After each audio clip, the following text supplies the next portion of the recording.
Hey everyone, welcome back. Today we have another package from Uni-T. I ordered this on Banggood about 6 weeks ago and it came in just a couple days ago.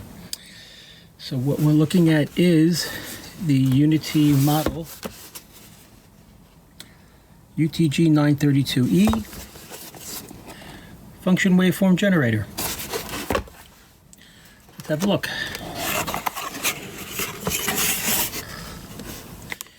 Alright, got the actual unit here. Take it out of its bag.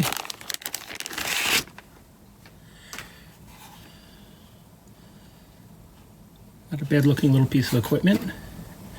Nice and compact. We've got power switch, USB port, 5-volt 2-amp DC port, and here we've got 3 BNCs. We've got channels 1 and 2, and we've got a sync counter FSK jack, and that's about it.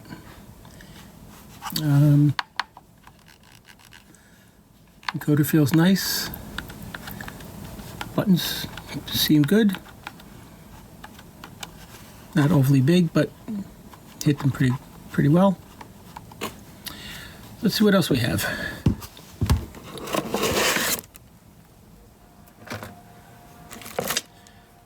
Got a power cable. We have an AC adapter.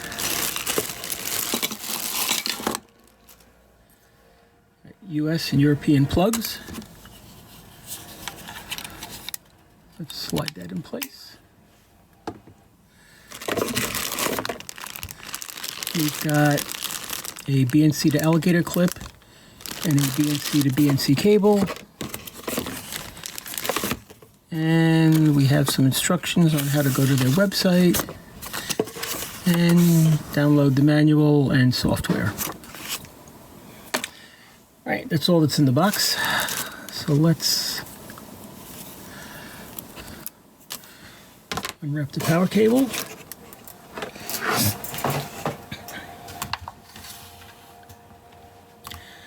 Let's have a look.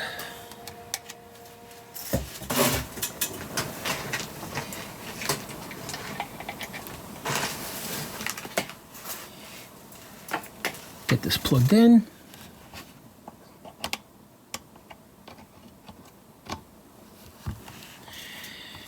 And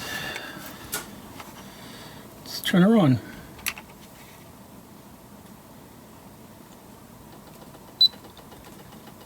And there we go. Got a nice display. No complaints about that. So let's have a little run through the menus, see what's there. Zoom in a bit. Right, so right off the bat we've got our wave types. We've got sine wave, square, pulse wave, ramp wave, arbitrary. Let's see here, wave file, internal. Can we scroll through these? We can. So these are the built-in arbitrary waveforms.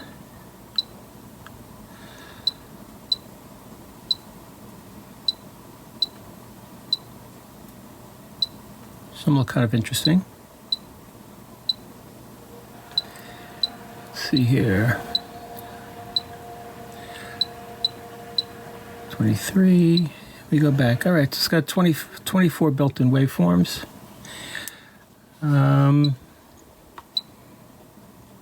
External, no downloaded arbitrary data. All right, so we'd have to download the other waveforms.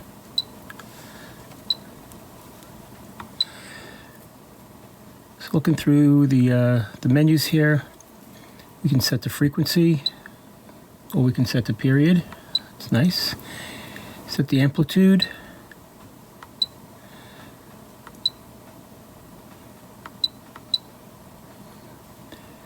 We can set a DC offset. And we can set the phase. Pretty good. Let's go back to frequency. This currently says it's 1 kilohertz. Let's just see here. If I put in 25, I can hit kilohertz. Sets it for 25 kilohertz. That looks good. Let's go back to 1, just for the argument's sake. There we go. See if we hit mode. Okay, this looks like it gives us our modulation types. There is amplitude modulation, phase modulation, frequency modulation, frequency shift keying, line, which looks like it's a start and stop frequency. So this is a linear frequency sweep. This little red line showing a linear slope there. This is a logarithmic frequency sweep. Tell by the little logarithmic line there. Looks good. Under waves, we had page down. Oh, so we've got noise. We can set an amplitude and an offset. And we've got DC, which looks like it is just outputting straight DC at a voltage level. Page up. All right. We've got buttons to turn, either select, turn the channels on and off. Let's look at the utility menu. We've got channel 1 and channel 2 settings. Output on and off, inversion, load. Let's see, load, let's just do, 50 ohm, 75 ohm termination or high Z.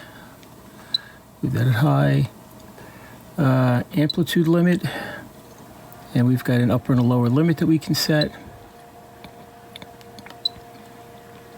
Save that, we got for channel 2. We also have built-in frequency counter, and you've got a system menu. We can set up sync between the two channels, phase sync between the two channels, setting the language, English and Chinese. We'll keep English. We can turn the beeper on and off. Don't mind the beeper. And number format, comma, space, and none. I'll have to look at those later. We'll just leave it what was said. Page down, we can adjust the backlight. It says there's a screensaver. Preset. Restore systems to the default state. Okay. I guess if you change a bunch of stuff, you get it screwed up, you can always just reset it. Help function. Oh, I think I hit about. Yes, I hit about. So we know what version that we're running. Help says, for help, long press the corresponding button. Okay.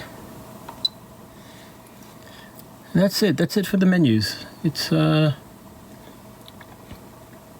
pretty self-explanatory, actually. Let's go back to channel 1. And let's hook this up to the scope and see what it looks like. All right. So we've got things hooked up to the scope. I've got channel 1 of the UTG932E hooked up to channel 1, my Tech 2445 scope. And we've also got it going into my HP 5314A counter. I'm putting out a 1 kilohertz sine wave, 2 volts peak to peak, which you can see on the scope. And you can see the counter is showing me that I've got a 1 kilohertz wave.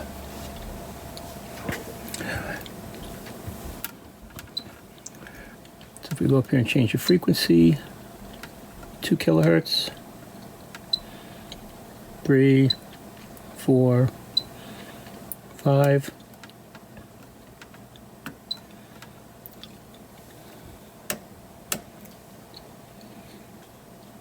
Let's jump this up by 10. It's 15 kilohertz.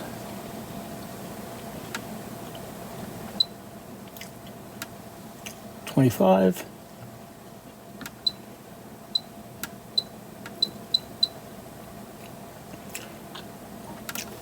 30 kilohertz.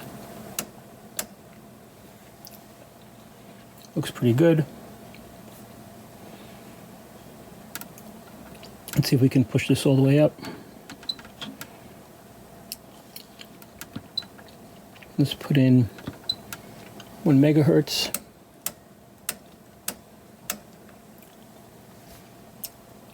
See the counter showing that 2, 3, 4, 5, 6, 7, 8, 9, 10.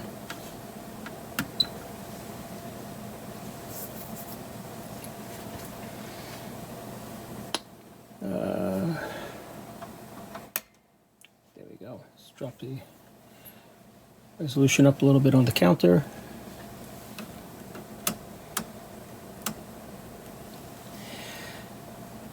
Now let's see. It's 10 megahertz.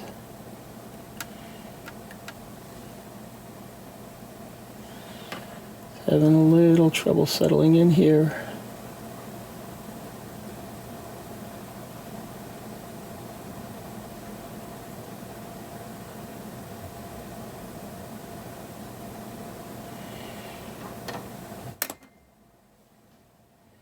There we go.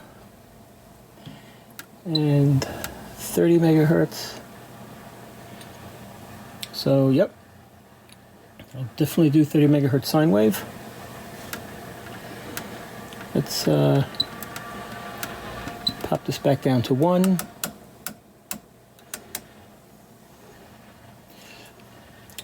Let's take a look at the square wave. Square waves on this says it's rated to 15 megahertz. This is a 1 megahertz square wave. It looks okay-ish.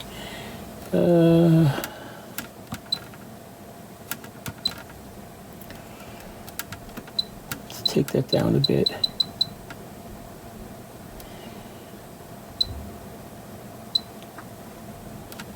$100 kilohertz.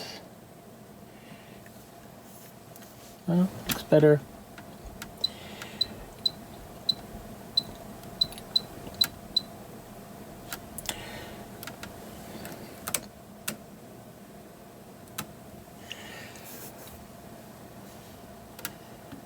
Let's see what we can get this up to here.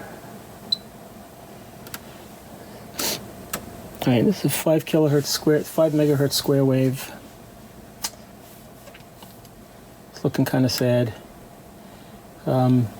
It does show, however, in the waveform thing that rise and fall times do start to fall off. And if we actually get this up to 15, which is the max, it basically looks like a sine wave. So, square wave performance, not super great. I'd say it's usable-ish up to about 1 megahertz. Let's go back to 1 kilohertz. Square waves look good there. Let's take a look at the ramp wave.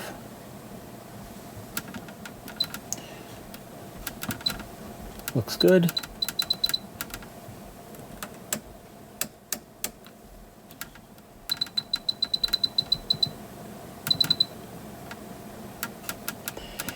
We go and change the wave symmetry. That looks nice. Let's go to arbitrary, and let's we'll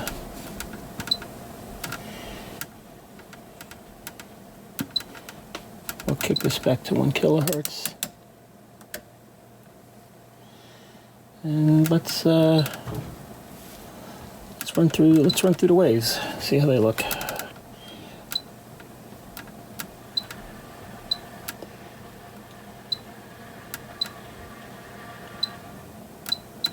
Those are interesting.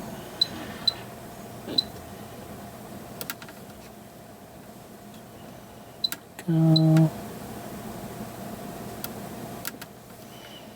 Is this triggering right? Yep. Okay.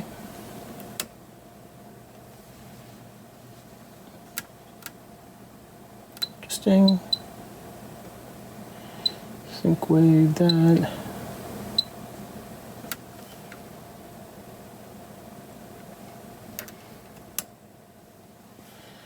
All right. Back is little wave. TV, voice. Log up, down. Triangle up and down. All right, nice little collection of waves there. Back to the sine wave. Let's just look at the modulation a bit. Let's look here at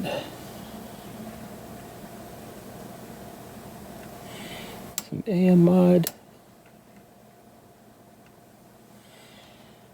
And let's try changing the modulation frequency.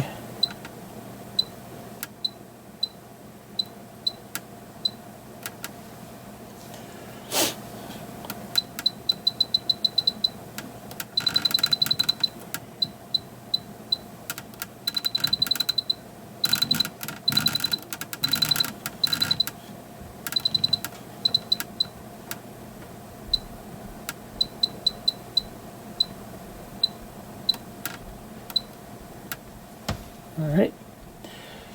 Let's see. Can we see some FM on here? Yeah, we may have a hard time locking the FM in.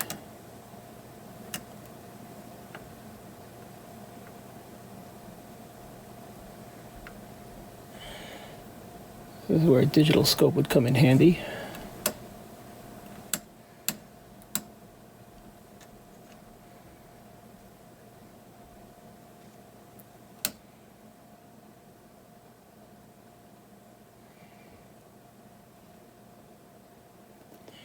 Yeah, it's there.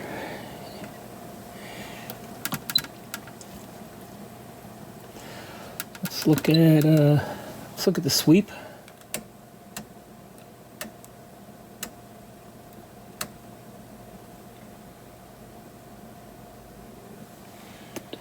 Definitely looks like it's sweeping. Let's just slow the sweep time. Very nice.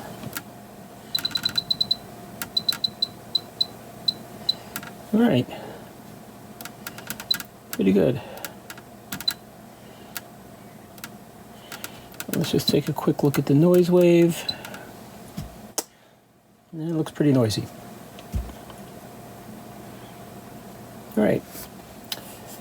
So let's just play around with one more thing quick. Let's go wave.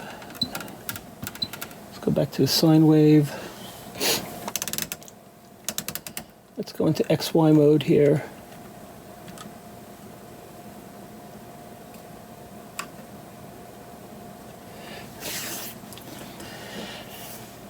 And we've got, let's just change the amplitude here. Let's make this 4 volts peak to peak. Let's go to channel 2. Same thing. Let's do amplitude 4 volts peak to peak. Turn it on. And that is what I would expect to see 2 in-phase sine waves looking like. Take the frequency here and tweak it a little bit. So that's channel 2 is 2 kilohertz. So that's a 2-to-1 ratio. 3-to-1 is in phase, 4-to-1. If I go down and I change a smaller change to the frequency, I expect to see them rotate in and out of phase.